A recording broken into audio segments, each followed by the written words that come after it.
Open Media.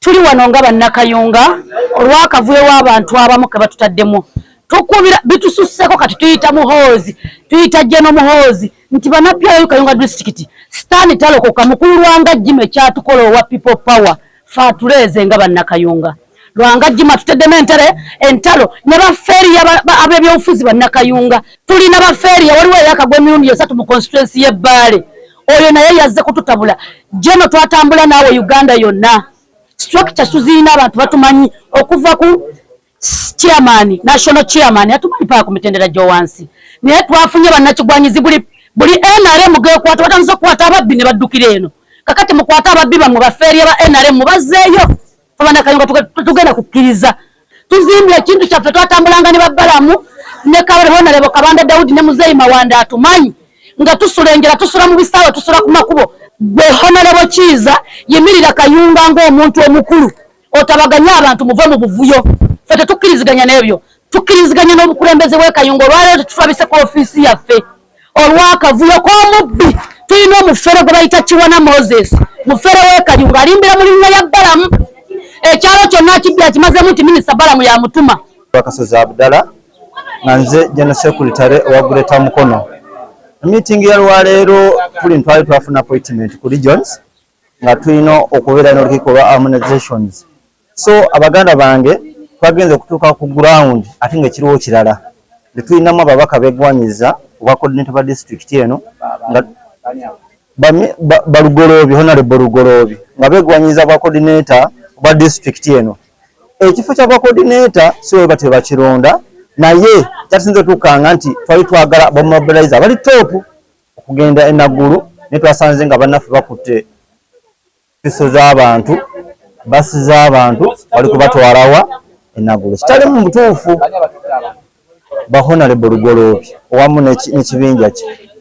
So ekitali mu butuufu naffe kitukanze nnyo emitima naye ekibandi kyekyo tusaba mukama waffe aveeyo naddala nga SG Fadil Twala owamu ne Jeno Muhoozi nti asooka tunuulire ground bakinagwanyizi batandise okujja kubanga tojja kuleka abaana abaatandikira ddala mu ntandikwa abaasiibanga n'enjala naye nga beeteekamu kasente kaabwe nti kobate ogenda abakinagwanyizi ate PLU si ekisinde ekitwala buli kasasiro. Bakedde ku makya ab'oku secretariat ne batugamba nti enteekateeka egenda mu maaso si yeeye yabadde gye twateesaako kubanga SG yali yatuwa obudde n'agamba nti tugende esayidi zombi ez'e Kayunga ezikaayana atumiitinga akole meeting eyawamu muveemu group emu muveemu kwatagana tukwatagane naye group eri ey'abantu abalala ate bo bakedde ne bakunga district nyingi Wakiso Mukono ate nga meeting ya leero ebadde ya Kayunga yekka era wiiki ewedde Secretary General yatuwa obudde nga ayagala kulaba b'e Kayunga group zombi ebbiri ebiwayi ebibiri ekiwayi ky'enkulembera n'abalala abatwewaggulako nga bulijjo mu byobufuzi bwe biti otherwise ffe tetulina buzibu ffe tuli ba PLU ekigendererwa kyaffe kya Muhoozi kufuuka president addako na buli alwanyisa ekyo abeera mulabe wa PLU. Twagala okutuusa okwemulugunya kwaffe ku lw'abannaffe bonna twabadde bavumenti ogenda ku secretariat tubaddeyo ne meeting leero nga twagala okudda obumu. Kayunga district ekolebwa ebiwayi ebyenjawulo mu mobilization ya PLU ekitali walala. So twakanya ne General Secretary waffe Honorable Twala Fadil okukola okututabaganya kubanga tulina obuzibu ne coordinator waffe wa Greater Mukono yali badde tutabaganya. So tukitwala nti Honorable Lwanga Jime yasinze okuleeta obuzibu mu Kayunga district eno olwokuba nti ye alina side jawulize ey'amaanyi ate ffe tetulowooza nti ffe aba PLU ffenna tetuliwo ku lwa ssente tetuzimbiddwa ku musingi ogwa nekundiire. Tukkiriza abantu bonna bogenda okulaba wano era boolabye mu meeting eno baatandika PLU eno mu district yaffe mobilizations.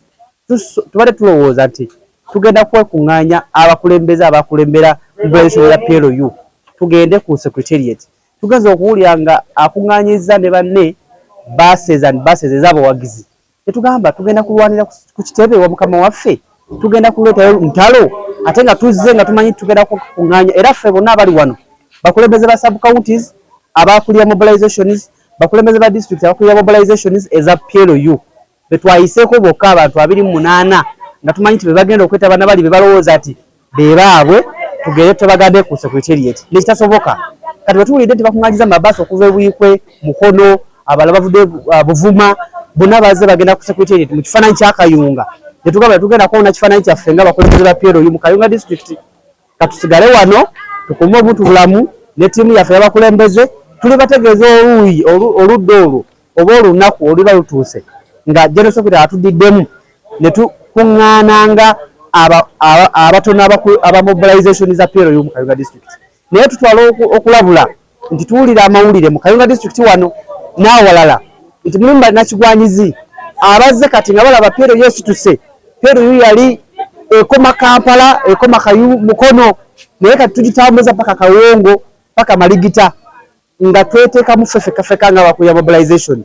Kati balaba etandise okubuuminga, kati bavuddeyo ne ssente, bavuddeyo n'amaanyi, balaga nti kati be balina obeera mu bifo bya mobilization. Tetutagenda kukkiriza.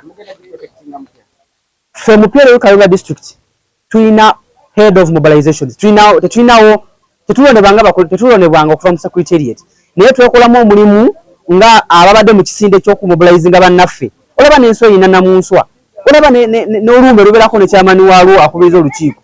Kitegeeza nti babeera bamuloze mu mateeka, tebabeerawo musika gwe balonda. Kati ffe twalonda kyamani waffe wano atubudeebude omwami Gustin tumwine. Ffe nga tugamba nti tutambule n'ono, era naye tatambula yekka, atambula n'olukiiko.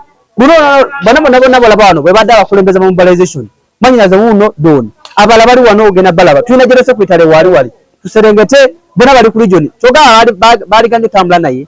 Naye olaba ffe tuli nabo wano. Kitegeeza bamanyi nti babadde batambula naffe ffe abatuufu. Ffe nga bana PLU kubanga mukama waffe ye muduumizi w'amagye. Tukimanyi nti amagye mu ggwanga lino ge gasookebwako empisa. Tujja kitereeza ate mukama waffe ajja kitereeza kyemmanyi.